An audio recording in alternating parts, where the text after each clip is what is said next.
Mauro Casa lo anunciábamos hoy. Antes de irnos a la pausa, vamos a hablar de los últimos. Él es politólogo, vamos a hablar de los últimos números de las encuestas, del panorama político. Ya tenemos algunos datos que se conocieron en las últimas horas y son más que importantes. ¿Cómo le va? Bienvenido. Muy bien, ¿y ustedes cómo están? Todo bien, todo bien. Bueno, a ver, Felipe Schipani. Gustavo Subía. Okay, Felipe sí. Schipani, Felipe porque lo acabo de ver después. que viene en un rato. Gustavo Subía da la sensación que hoy baja su precandidatura en el Partido Colorado. Confirmado. Ayer conocimos de que Mario Vergara definitivamente no será precandidato en el Frente Amplio y Juan Sartori dejó la puerta abierta. No sabe todavía si será o no será candidato. Con estos movimientos, vamos por parte, ¿qué pasa en el Frente Amplio? Bueno, también era un poco lógico que la proliferación de precandidaturas en algún momento empieza a decantar, ¿no? Se acerca la elección interna y bueno, aquellos que se ven con menos posibilidades de acceder a la nominación por la candidatura única de su partido, empiezan a negociar y a ver cómo pueden quedar mejor posicionados ya pensando en octubre, en el armado de las listas al Parlamento, ¿no? Me parece que ahí hay una clave que no se puede soslayar. Pero empezando por el Frente Amplio, bueno, entiendo que la precandidatura de Vergara tuvo como una disonancia entre lo que representa a la interna del Frente Amplio, el sector, digamos, del sereñismo, del progresismo, de la socialdemocracia del Frente Amplio, que aspira a ser más o menos uno de los tercios del Frente Amplio, y luego lo que la precandidatura de Vergara en sí lograba acumular en términos de preferencias electorales de los Frente Amplistas. Había ahí como una disonancia, ¿no? Hace un par de años, cuando fue electo Fernando Pereira, presidente del Frente Amplio, la convocatoria sereñista progresista, detrás de la figura de Vergara, había logrado una buena votación, más o menos de un tercio. Entonces, estaba la idea de que ese tercio también se podía reflejar en una precandidatura presidencial. El problema es que cuando las elecciones se polarizan y cuando el premio es uno solo, la cosa termina siendo entre A y B, digamos, ¿no? Cuando se compite por un solo cargo, lo natural es la polarización y eso ya venía ocurriendo desde hace un buen tiempo. La precandidatura de Vergara no pudo romper con esa polarización y bueno, y lo que venía viendo era que mes a mes los números no mejoraban, sino que más o menos se quedaban en el mismo lugar o incluso se desinflaban un poco. De hecho es lo que dice, ¿no? En parte de los argumentos que expone es que para él queda la fórmula Orsi-Cose o Cose-Orsi, ¿no? Ahora, lo interesante tal vez es ver ahora cómo serán esos acuerdos programáticos de los grupos que apoyaban a Vergara con Orsi y capaz que un elemento de coincidencia ahí puede ser la postura sobre el plebiscito que impulsa el PIT-CNT sobre la reforma, ¿no? Por ejemplo. Sí, las coincidencias a nivel programático son muchas, no son solo esas y anoche en la reunión que tenía Fuerza Renovadora, el sector de Vergara las hacía explícitas, ¿no? Vienen de larga data, desde los propios gobiernos del Frente Amplio, tienen que ver también con el manejo de las cuentas públicas, tienen que ver con el uso de las empresas públicas. Bueno, ahí hubo como un palito por elevación a Carolina Cose, ¿no? Cuando se dice, bueno, no, el uso de empresas públicas como plataformas para las candidaturas políticas. Y los temas no se agotan allí, todo lo que tuvo que ver con el referéndum por la LUC en su momento, lo que tiene que ver ahora con el plebiscito de la seguridad social. Es evidente que también Orsi es un candidato que, si bien proviene de filas del MPP, en sus 20 años en Intendencia Canelones, 10 años como intendente, 10 años como secretario general, había mostrado ya como una predisposición mucho más centrista, mucho más moderada y que hace que los sereñistas se sientan más cómodos bajo esa ala, ¿no? Te consulto al respecto. Mirá, ayer Andrés Ojeda, el precandidato del Partido Colorado, fue muy duro en su cuenta de X. Escribió, se extinguió la socialdemocracia en el Frente. ¿El Frente será Tupamaro o comunista? Bueno, es la opinión de Ojeda, me parece claro, es evidente que es una persona que está participando de la disputa electoral, pero que si uno ve la trayectoria de Orsi al frente del gobierno de Canelones, no podría pensar que Orsi tenga, digamos, como una ideología tupamara en el sentido de la búsqueda de la liberación nacional y el socialismo de los Y tupamaras. tampoco pasaría con Cose y el Partido Comunista. Cose nunca fue comunista tampoco, ¿no? Es algo que a veces hay como una caricatura de lo que se hace de los candidatos, que tenemos que ser también todos responsables en eso, políticos y los que también trabajamos en análisis en los medios, porque se dibuja de manera un poco binaria, ¿no? Como de radicales y moderados. O sea, Carolina Cose, si bien es apoyada por el Partido Comunista, el Partido Socialista y una miríada de sectores dentro del FA, es una persona que no viene de esa tradición ni de militancia marxista ni de un componente ideológico radical, ¿Y ¿no? qué diferencias más grandes ves entre Orsi y Cose?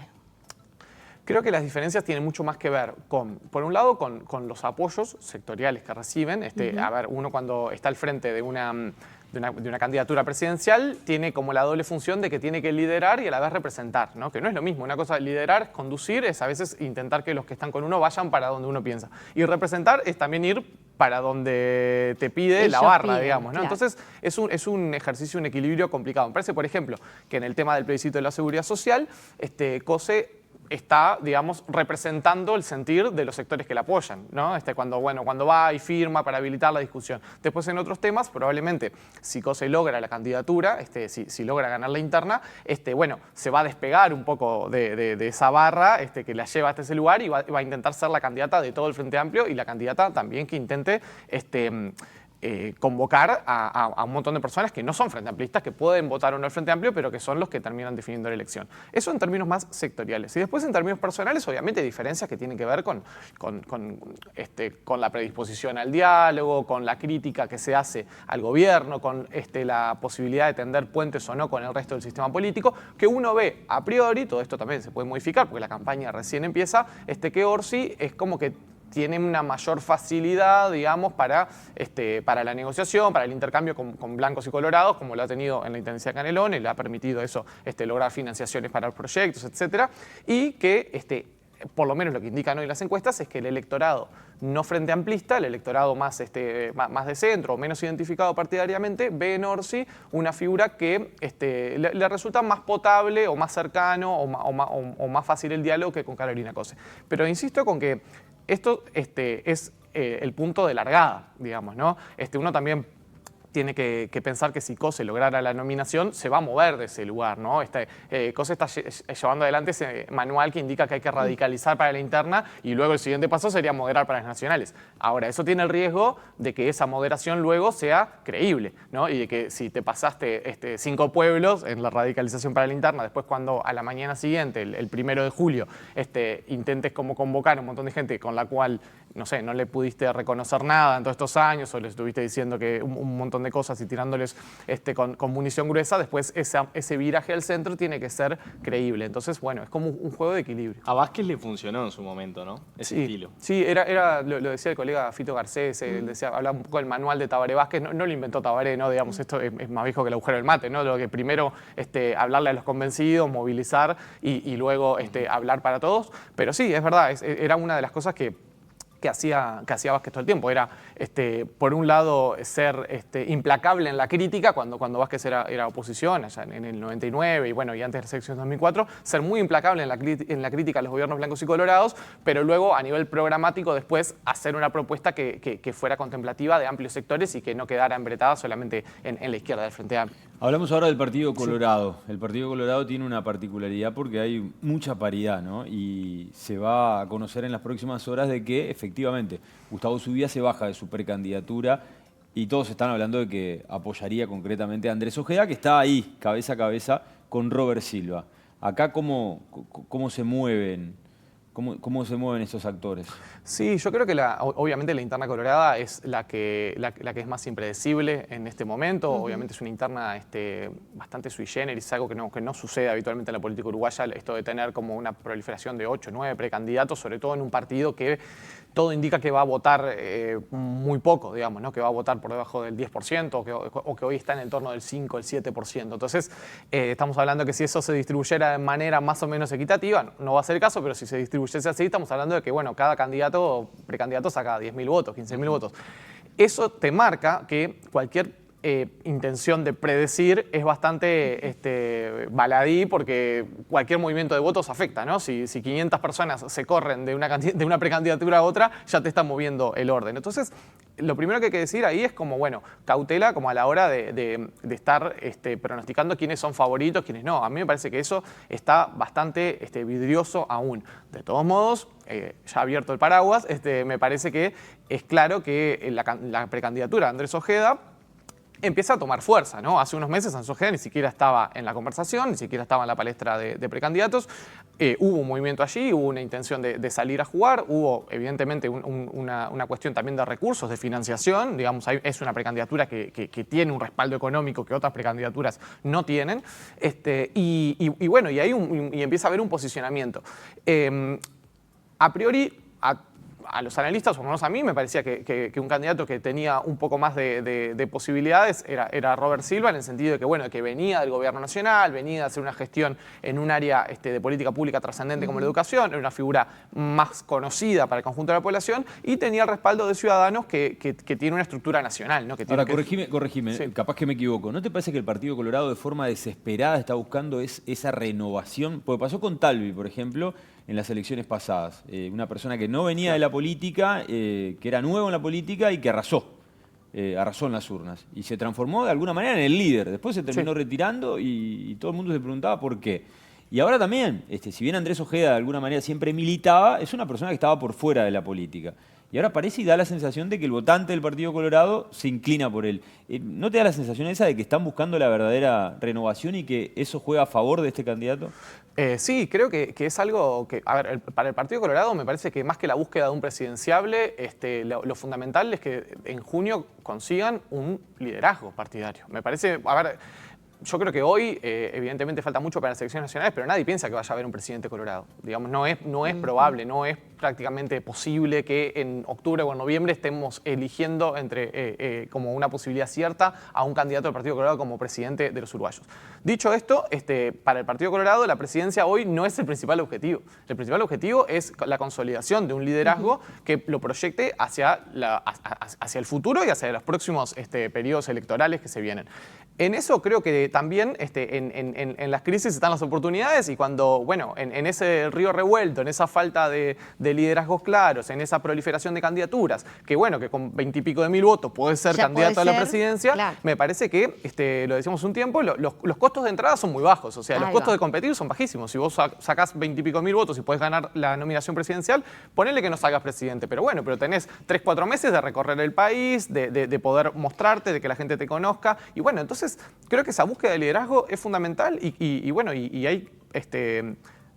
hay público para eso y hay cancha para eso. Y además no hay que pensar solamente en el votante del Partido Colorado. También sucede que cada vez más el voto independiente pesa mucho. Los uruguayos cada vez tenemos menor apego hacia las etiquetas partidarias y votamos también con una predisposición más abierta. Entonces puede haber que un candidato como Ojeda u otro que se presente con ideas renovadoras, como una cara nueva, con un discurso con llegada, quizá convoque a personas que no son del riñón colorado, no es el viejo votante colorado, sino que personas que deciden participar de esa interna porque les parece interesante y les gusta la figura. Claro, pasó con Juan Sartori, ¿no? Claro, y pasó con Talvi también, ¿no? Claro, y no deja de igual de tener marca, ¿verdad? Hay un branding ahí. El Partido Colorado sigue siendo un partido de los fuertes en el país, a pesar de que todos los datos no le dan esa fortaleza. Sin embargo, sigue teniendo marca, ¿verdad? Entonces, a pesar de que uno dice, bueno, la gente vota menos por un partido, pero de repente decir, estoy dentro del Partido Colorado, es como que te da un respaldo.